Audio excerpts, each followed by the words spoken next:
Hello दोस्तों, कैसे हो आप सब। मैं पवन किशोर एक बार फिर से आप सबका बहुत बहुत स्वागत करता हूं आपके अपने यूट्यूब चैनल स्टडी अड्डा 95 पर। तो दोस्तों, हम लोग क्या पढ़ रहे थे, गांधी युग पढ़ रहे थे, गांधीयन इरा पढ़ रहे थे। और गांधी युग के अंतर्गत अब तक हमने खेड़ा आंदोलन पढ़ लिया है। ठीक है, तो खेड़ा आंदोलन सफल हो गया है। उससे पहले अहमदाबाद मिल मजदूर आंदोलन सफल हुआ था और उससे भी पहले चंपारण सफल हुआ था।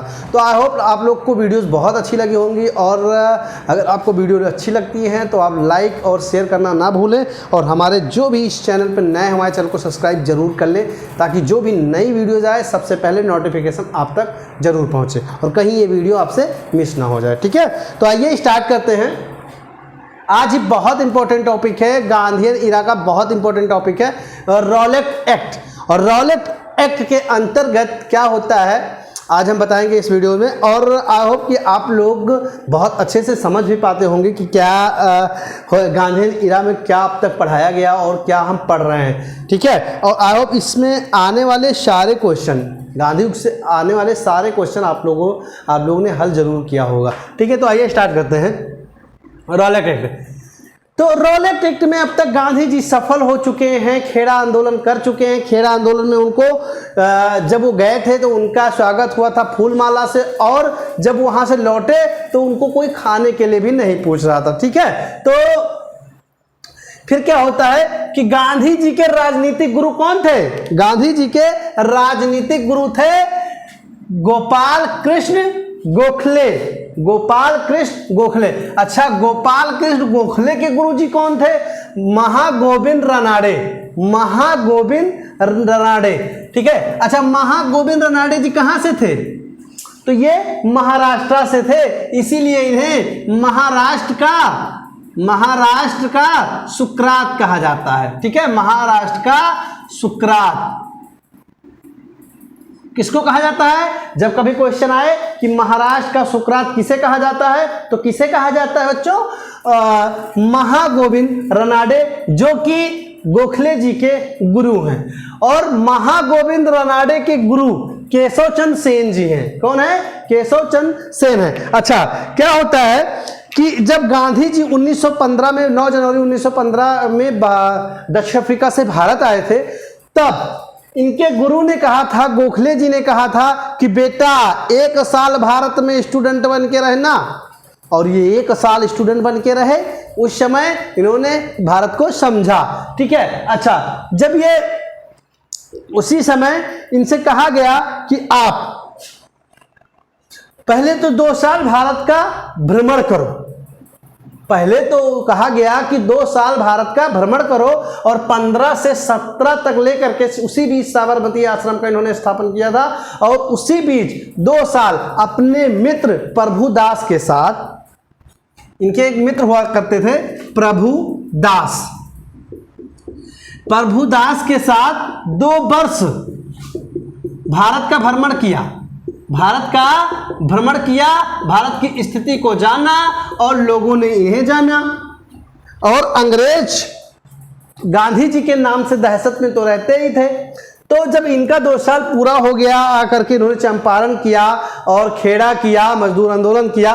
तो उसके बाद उस समय वर्ल्ड वार चल रहा था, और अंग्रेजों को, समझिएगा बहुत इंपॉर्टेंट पॉइंट है, अंग्रेजों को उस समय सैनिक की जरूरत थी। ठीक है, अंग्रेजों को उस समय सैनिक की जरूरत थी। तो जब सैनिक की जरूरत, उन्होंने गांधी जी से एक शर्त रखी। क्या? गांधी जी से एक शर्त रखी। क्या शर्त थी? गांधी जी से जो शर्त रखी, तुम मुझे सैनिक दो, तुम मुझे सैनिक दो, मैं तुम्हें आजादी दूंगा, मैं तुम्हें आजादी दूंगा। अब गांधी जी कहते हैं सही बात है, क्योंकि अभी तक अंग्रेजों ने हमारा सहयोग ही किया है। हमने जो जो बातें रखी, हमने जो जो शर्तें रखी, सारे के सारे अंग्रेज मान गए। और अंग्रेज वाले कहते हैं गांधी जी, तुम्हारी सारी बात हमने मानी है, इसलिए तुमको हमारी बात माननी पड़ेगी। तो गांधी जी मान जाते हैं, और 13 से लेकर 20 लाख सैनिक देते हैं। 13 से लेकर 20 लाख सैनिक ये देते हैं गांधी जी। ठीक है, अंग्रेजों को वर्ल्ड वार के लिए। तो उस समय लोगों को लगता है कि ये बाबा, ये गांधीया ना एजेंट है, अंग्रेज का एजेंट है और हमको ले जाता है, उन्हें सौंप देता है। तो इसीलिए कुछ लोगों ने आवाज उठाई, कुछ लोगों ने आवाज उठाई कि ये एजेंट है, अंग्रेज से मिला हुआ है। ठीक है, तो गांधी जी कहते हैं ऐसा कुछ नहीं है, वर्ल्ड वार खत्म होने दो, वर्ल्ड वार तक हमारी उनकी मीटिंग हुई है, उनकी डील हुई है और इसीलिए वर्ल्ड वार के बाद हमें आजादी मिल जाएगी। ठीक है, तो वर्ल्ड वार होता है खत्म, वर्ल्ड वार होता है खत्म। और वर्ल्ड वार के तुरंत बाद कि कोई हिंसा ना करे, भारतीय लोग कोई हिंसा ना करें, इसीलिए क्या करते हैं, वहां के अध्यक्ष रहते हैं जेम्स चेम्सफोर्ड। ठीक है, sorry, Lord Chelmsford. Lord Chelmsford क्या करते हैं, रॉलेट एक्ट लागू कर देते हैं। क्या लागू कर देते हैं, रॉलेट एक्ट लागू कर देते हैं। ठीक है, अब रॉलेट एक्ट लागू जब हो जाता है तो उसका क्या अर्थ रहता है कि उसका कई नाम, सबसे पहले तो रॉलेट एक्ट का कई नाम है वो आप जान लीजिए कि रॉलेट एक्ट है, उसका कई नाम है, बिना वकील बिना दलील, बिना वकील बिना दलील। ठीक है, आतंकवाद अपराध अधिनियम, काला कानून, काला कानून।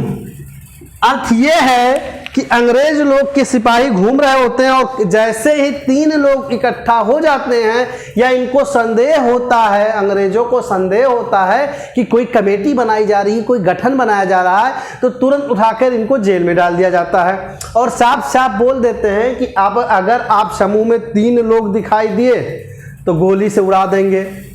अब गांधी जी परेशान, और जिन लोगों को गांधी जी ने आश्वासन दिया था कि वर्ल्ड वार जैसे खत्म होगा हम आपको आजादी दिलवाएंगे, तो गांधी जी के पास जाते हैं और गांधी जी से कहते हैं कहाँ है आपकी आजादी। तो गांधी जी परेशान होते हैं, उन्हें लगता है कि अंग्रेज अपने आप से बदल गए हैं और वो हमारे साथ धोखा कर रहे हैं। तो वो जाते हैं लॉर्ड चेम्सफोर्ड के पास, के पास और जैसे ही लॉर्ड चेम्सफोर्ड इन्हें देखते हैं कहते हैं हु आर यू। तो गांधी जी कहते हैं अरे बाबा हमको नहीं जानते हो, अरे हम वही नग्न फकीर हैं जिन्होंने चंपारण में और अहमदाबाद में और खेड़ा में आपको धूल चटाया था। तो कहते हैं आई डोंट नो, कहते हैं चेम्सफोर्ड जी कहते हैं आई डोंट नो। तो गांधी कहते हैं अच्छा बेटा, अब तक हम सहयोग कर रहे थे आपका, अब तक हम आपका सहयोग कर रहे थे, अब सहयोग नहीं करेंगे, अब सहयोग नहीं करेंगे, सहयोग नहीं करेंगे, सहयोग नहीं करेंगे, असहयोग करेंगे, असहयोग करेंगे। तो वो कहते हैं कि असहयोग करेंगे।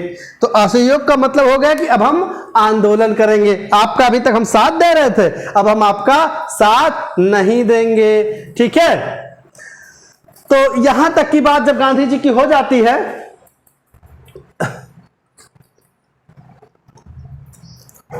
तो जब यहां तक की गांधी जी की बात हो जाती है और असहयोग करने की बात कर आते हैं, तो जो रॉलेट एक्ट हुआ था, जो रॉलेट एक्ट हुआ था,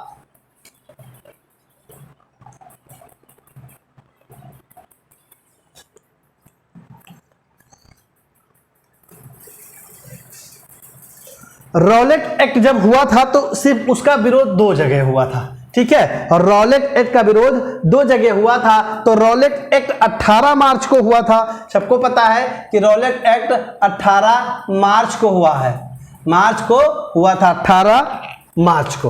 तो जब रॉलेट एक्ट लागू होता है तो उसका विरोध सिर्फ 2 जगह होता है, एक होता है दिल्ली में और एक होता है पंजाब में। ठीक है, एक होता है दिल्ली में और एक होता है पंजाब में।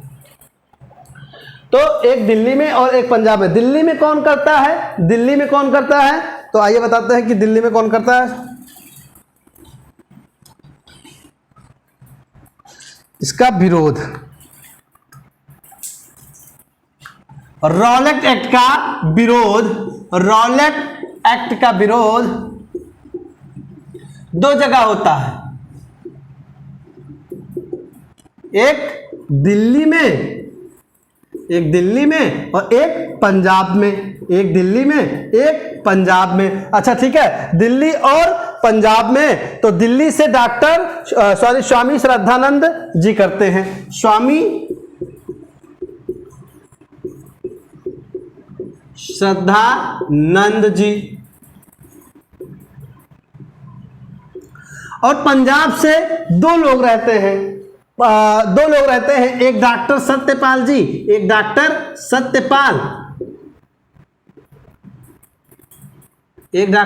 सत्यपाल और एक सिफलुद्दीन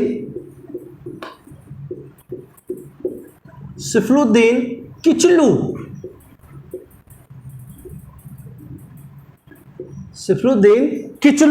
दो लोग विरोध, रॉलेट एक्ट का दो जगह विरोध हुआ था, एक तो हुआ था दिल्ली में और दिल्ली में किया था स्वामी श्रद्धानंद जी। अच्छा, स्वामी श्रद्धानंद जी किस समाज से थे? तो आर्य समाज से थे, और सिफलुद्दीन किचलू और डॉक्टर सत्यपाल जी ने पंजाब में विरोध किया था, और पंजाब में विरोध में इन्होंने क्या किया था, क्या लागू किया था? पंजाब एक्ट। क्या लागू किया? पंजाब एक्ट। इन्होंने कहा अरे फिरंगियों, तुम अगर रॉलेट एक्ट लागू कर सकते हो तो क्या मैं पंजाब एक्ट नहीं लागू कर सकता? और पंजाब एक्ट, रॉलेट एक्ट में अब तक भारतीय मारे जाते थे और अब पंजाब एक्ट में अंग्रेज मारे जाएंगे। तो जब अंग्रेज लोग को पंजाब में मारा जाने लगा तो क्या हुआ कि अंग्रेज लोग गए घबरा। ठीक है, अंग्रेज लोग जाते हैं घबरा और क्या करते हैं, वो अपने दो असिस्टेंट को भेजते हैं भारत। ठीक है, दो असिस्टेंट को भेजते हैं भारत और कहते हैं जाकर के वहां का मामला संभालो। एक का नाम होता है R.E.H. डायर। ठीक है, R.E.H. वो दोनों ब्रदर्स रहते हैं, R.E.H. डायर और एमओ डायर। दो गवर्नर को भेजते हैं जिसका नाम है R.E.H. Dyer, R.E.H. डायर, और दूसरे का नाम है एमओ डायर। ये दोनों बर्दाश्त रहते हैं और भारत में पहुंचते ही बिना कुछ किए हुए, बिना जांच पड़ताल के 297 लोगों को मौत के घाट उतार देते हैं, उतार देते हैं। उसके बाद डॉक्टर सत्यपाल जी को और सिफलुद्दीन किचलू को जेल में डाल देते हैं। इससे लोग बहुत ज्यादा गुस्से में आ जाते हैं और क्या करते हैं, गुस्से में आकर के सब लोग कहते हैं हम लोग अब आंदोलन करेंगे, अब गांधी जी की बात हम नहीं मानेंगे। और सब लोग यहां आंदोलन करने के लिए उत्सुक हो जाते हैं और लगभग 20,000 लोग रोड पे आ जाते हैं और नारा देते हैं, नेता हमारे छोड़ दो, हमारे नेता छोड़ दो, हमारे नेता छोड़ दो, नेता हमारे छोड़ दो। तो ये सारी मांगे वहां वो रखते हैं, लेकिन उनकी अंग्रेज कुछ नहीं सुनती है। R.H. डायर और एमओ डायर का वहां शासन हो जाता है पंजाब में, और वहां क्या नाम है, ये लोग बहुत परेशान करते हैं भारतीयों को। अच्छा, 20,000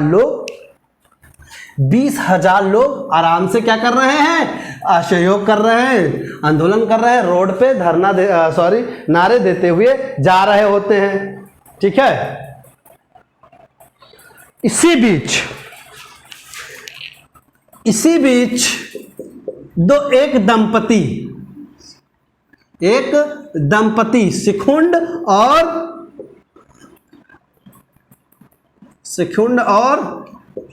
रैलेंड्स दो लोग होते हैं जो 20,000 लोगों को देख रहे होते कि वो आ रहे हैं और रास्ते में खड़े और मुस्कुरा देते हैं। तो वही होती है ना कि मार से चोट कम लगती है, लेकिन मुस्कुराहट और आत्मघाती हमले से ज़्यादा लगती है। तो जब हम मुस्कुरा देते हैं और कहते हैं इनसे क्या होगा, ये क्या हमारे क्या नाम है अपने सत्यपाल जी को और किचलू जी को छुड़ा देंगे, तो ये कहते हैं। लोगों को गुस्सा और भड़कता है। लोग क्या करते हैं, इनके ऊपर से चले जाते हैं, इनके ऊपर से सब लोग चले जाते हैं। 20,000 लोग बताओ इनके ऊपर से चढ़ के चले जाएंगे तो ये बचेंगे? नहीं बचेंगे। तो ये जाते हैं मर। उस समय RS डायर और MO डायर को फिर बहुत गुस्सा आती है। इस समय RS डायर को और MO डायर को बहुत गुस्सा आती है, लेकिन वो दर्द का घूंट पी जाते हैं और कहते हैं बस हमारा मौका आएगा, हमारे दिन आएंगे। तो फिर वहाँ नेता सैफुद्दीन और सत्यपाल जी छोड़ दिए जाते हैं, और जब वो आसानी के साथ छोड़ दिए जाते हैं तब इनको लगता है वहाँ पंजाब के लोगों को कि हम लोगों ने तो बड़ी तीर मार ली, अब अंग्रेज हमसे डर गए और अंग्रेज झुक गए, अंग्रेज हमसे डर गए और अंग्रेज हमसे छुप गए। फिर क्या करते हैं कि ये लोग सोचते हैं कि क्यों ना अब हम लोग एक बड़ा आंदोलन करें और उसमें अंग्रेजों को मात दें। तो वो क्या करते हैं कि सब लोग 13 अप्रैल को शाम 4 बजे अमृतसर के, पंजाब के अमृतसर में जलिया बाग वाले जगह पर मिलने के लिए एक दूसरे के लिए चिट्ठी भेजते हैं। जैसे एजेंट बना लिया 25 लोगों का, अब 25 लोग को चिट्ठियां दे दी गई।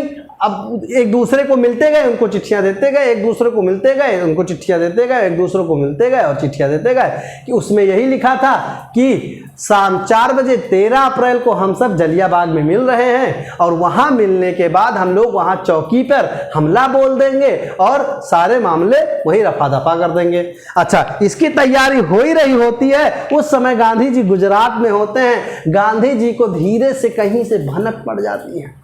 अब गांधी बाबा वहां से चल देते हैं, लेकिन चलते चलते वो रास्ते में ही रह जाते हैं। उससे पहले 13 अप्रैल 1919 आ जाता है।